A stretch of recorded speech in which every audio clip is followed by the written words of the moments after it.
ज्या मुंबईमध्ये युपीचा भैया, तामिळनाडूचा अण्णा आणि बिहारचा बाबू धुमाकूळ घालत होते, त्याच मुंबईमध्ये बाळासाहेब ठाकरेंनी मराठी माणसाचा डंका वाजवण्याचं काम केलं. बाळासाहेब ठाकरेंना हिंदू हृदय सम्राट म्हणतात, पण बाळासाहेब ठाकरेंना कधीही शेंडी जाणव्याचं हिंदुत्व मान्य नव्हतं. महाराष्ट्रातल्या गोरगरीब शेतकऱ्यालाही ठाकरेच आपला नेता वाटतो. महाराष्ट्रातल्या हातावर काम करणाऱ्या सर्वसामान्य मजूर कामगारालाही ठाकरेच आपला नेता वाटतो. ठाकरे ब्रँड महाराष्ट्राच्या मातीतून कधीच संपू शकत नाही. नमस्कार, मी शब्दयोद्धा सागर. दोन भाऊ, त्यातल्या एकाचा पक्ष गेला तर दुसऱ्याचा आहे तो पक्ष डबघाईला गेला. पहिल्या भावाने ज्या ज्या लोकांना मोठं केलं, निवडून आणलं, त्याच लोकांनी त्याची साथ सोडली, तर दुसऱ्याच्या पक्षातूनही मोठ्या प्रमाणात आउटगोईंग सुरू झाली. पहिल्या भावाला वारस हक्काने मिळालेल्या सर्व गोष्टी संपल्या आणि स्वतःच्या नावाने एक नवीन सुरुवात करावी लागली, तर दुसऱ्यानेही स्वतःच्या नावावर केलेली सुरुवात संपुष्टात येईल की काय अशी परिस्थिती निर्माण झाली. यावरून महाराष्ट्राच्या राजकारणात दबक्या आवाजात चर्चा सुरू झाल्या की ठाकरे ब्रँड संपणार का.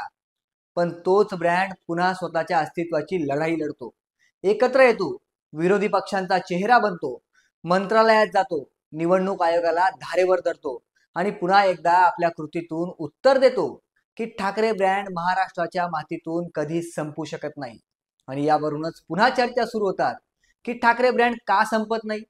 ठाकरे ब्रँड मध्ये अशी कोणती जादू आहे की जी अनेक संकटांमध्ये, अनेक वादळांमध्ये, अनेक लाटांमध्ये सुद्धा ब्रँडला टिकवून ठेवते. नेमकी ती जादू आणि त्या ब्रँडच्या टिकून राहण्यामागचं नेमकं रहस्य आजच्या व्हिडिओतून आपण समजून घेणार आहोत. म्हणून व्हिडिओ शेवटपर्यंत पहा आणि ऑफिशियल बापला सबस्क्राईब करायला विसरू नका. मंडळी, ठाकरे ब्रँड महाराष्ट्रात टिकून राहण्यामागचं सर्वात महत्वाचं आणि पहिलं कारण असं आहे की हा महाराष्ट्र ठाकरे कुटुंबियांकडे राजकारणी म्हणून अजिबात पाहत नाही. ठाकरे कुटुंब हे साहित्यातून आणि कला क्षेत्रातून राजकारणात प्रवेश केलेलं कुटुंब आहे. म्हणून महाराष्ट्रातल्या साहित्यिकांनाही ठाकरे आपलेसे वाटतात, महाराष्ट्रातल्या प्रत्येक कलाकारालाही ठाकरे आपलेसे वाटतात, महाराष्ट्रातल्या गोरगरीब शेतकऱ्यालाही ठाकरेच आपला नेता वाटतो आणि महाराष्ट्रातल्या हातावर काम करणाऱ्या सर्वसामान्य मजूर कामगारालाही ठाकरेच आपला नेता वाटतो. कारण सत्ता असो किंवा नसो, ठाकरे इथल्या कामगारांसाठी, शेतकऱ्यांसाठी नेहमीच अवेलेबल राहतात, रस्त्यावर उतरतात. राज ठाकरेंची राजकीय भूमिका काही असो, पण ज्यावेळी गोष्ट कलाकारांच्या हक्कासाठी असते, मराठी चित्रपट सृष्टीच्या अस्तित्वावर येते, तेव्हा राज ठाकरे नेहमी अग्रेसर असतात. आणि म्हणूनच ठाकरे ब्रँड या महाराष्ट्रातून संपत नाही. मंडळी, ठाकरे ब्रँड न संपण्यामागचं दुसरं महत्वाचं कारण म्हणजे प्रबोधनकार ठाकरे आणि खुद्द बाळासाहेब ठाकरे आहेत. असं म्हणतात की प्रबोधनकार ठाकरेंचे या महाराष्ट्रावर उपकार आहेत. महाराष्ट्राला सांस्कृतिक वळण लावण्याचं काम प्रबोधनकारांनी आपल्या लेखणीतून केलंय. प्रबोधनकारांचे या महाराष्ट्रावर संस्कार आहेत. त्यांनी आपल्या साहित्यातून महाराष्ट्राला जागं करण्याचं काम केलं.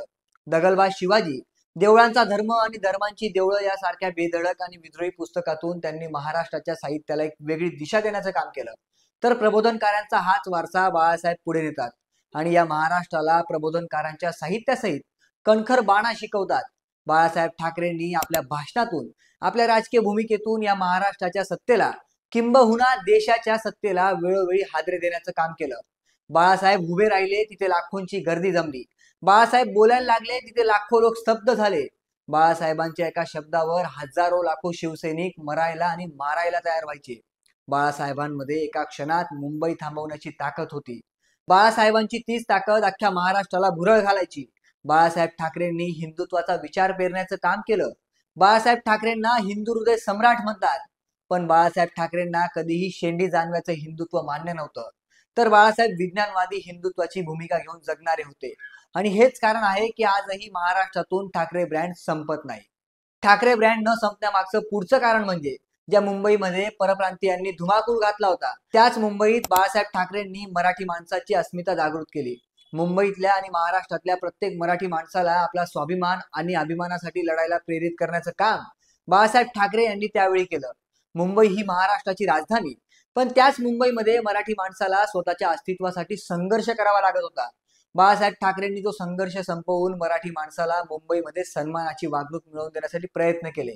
आज मुंबईत जो काही मराठी माणूस टिकून आहे, मराठी माणसाची जी प्रगती झाली, त्यात बाळासाहेब ठाकरेंचं एक महत्वाचं योगदान आहे आणि हे त्यांचे विरोधकही मान्य करतात. थोडक्यात काय, तर ज्या मुंबईमध्ये युपीचा भैया, तामिळनाडूचा अण्णा आणि बिहारचा बाबू धुमाकूळ घालत होते, त्याच मुंबईमध्ये बाळासाहेब ठाकरेंनी मराठी माणसाचा डंका वाजवण्याचं काम केलं आणि म्हणून ठाकरे ब्रँड आजही संपू शकलेला नाहीये. ठाकरेंकडे पावर असो किंवा नसो, ठाकरेंकडे आमदार खासदार असो किंवा नसो, पण ठाकरे ज्यावेळी रस्त्यावर उतरतात त्यावेळी या महाराष्ट्राचं आणि देशाचं सरकार हादरल्याशिवाय राहत नाही. ठाकरेंची एक डरकाळी इथल्या व्यवस्थेला घाम फोडण्यासाठी पुरेशी ठरते. ठाकरेंच्या एका आंदोलनाची नुसती घोषणाच सरकारला आपला घेतलेला निर्णय मागे घेण्यासाठी भाग पाडते. हीच ब्रँड ठाकरेची ताकद आहे. ठाकरेंनी आपल्या पक्षात कार्यकर्ते जमवले नाहीत, तर त्यांनी सैनिक जमवलेत. उद्धव ठाकरेंकडे शिवसैनिक आहेत, तर राज ठाकरेंकडे मनसैनिक आहेत. आजही ठाकरेंच्या सभा ऐकण्यासाठी लाखोंची गर्दी जमा होते. थोडक्यात या महाराष्ट्रात अनेक सत्तांतर झाली, स्थित्यंतर झाली, सामाजिक, राजकीय, आर्थिक परिस्थिती बदलली, मोठ्या उलाढाली झाल्या. पण या सर्व परिस्थितीमध्ये एक गोष्ट टिकून होती, ती म्हणजे ब्रँड ठाकरे. आणि आता पुन्हा एकदा ठाकरे कुटुंबातील दोन महत्वाचे चेहरे, दोन भाऊ एकत्र आले. या दोन भावांच्या एकत्र येण्याने हा ब्रँड ठाकरे अजून मजबूत होईल का? होईल तर तो किती मजबूत होईल? आणि याचा फायदा येणाऱ्या महानगरपालिका निवडणुकीत होईल का? हे पाहणं महत्वाचं ठरणार आहे. तुर्तास तुम्हाला याबाबत काय वाटतं? कमेंट करून नक्की सांगा.